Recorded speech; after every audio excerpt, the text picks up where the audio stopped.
की बड़ी सुंदर कथा पूज्य श्री श्रीधर स्वामी जी महाराज। कैसा चरित्र श्रीधर स्वामी जी का।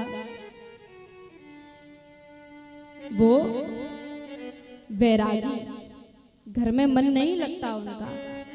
उनका विवाह एक ब्राह्मण कन्या के साथ हुआ था, परंतु मन घर में था ही नहीं, मन गृहस्थी में था ही नहीं।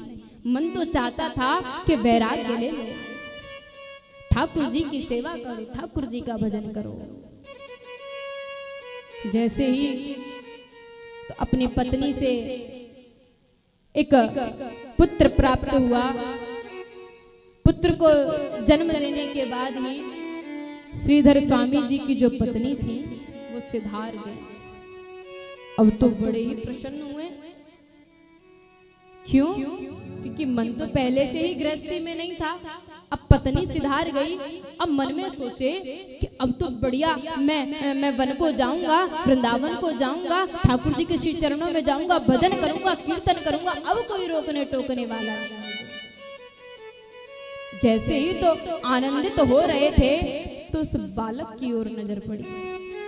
बोले नहीं, ये बालक भी तो है, ये मेरा अपना औरस पुत्र है, इसको छोड़कर कैसे जाऊं। वो संसारी भाव आ गया कि इसका लालन पालन कौन करेगा, मेरे बगैर इसको कौन देखेगा, कैसे इसकी सब व्यवस्था होगी।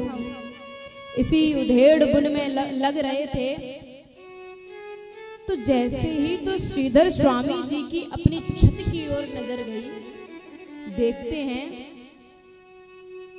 कि एक पक्षी का अंडा ऊपर से गिरा नीचे की ओर और वो फूट गया।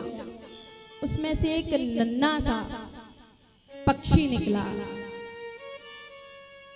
अब बोले कि नन्हा सा पक्षी है, भूख से तड़प रहा होगा,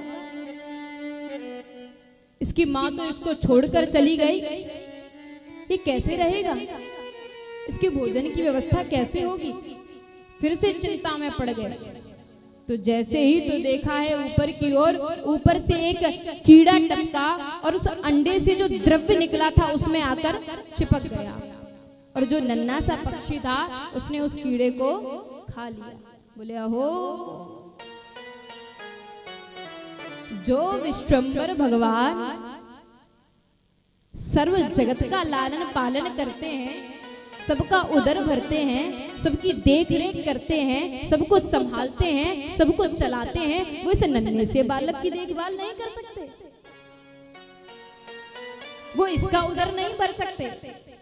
तुरंत गृहस्थी का त्याग कर दिया उस बालक को वहीं छोड़कर कि अब ठाकुर जी ही इसको संभालेंगे।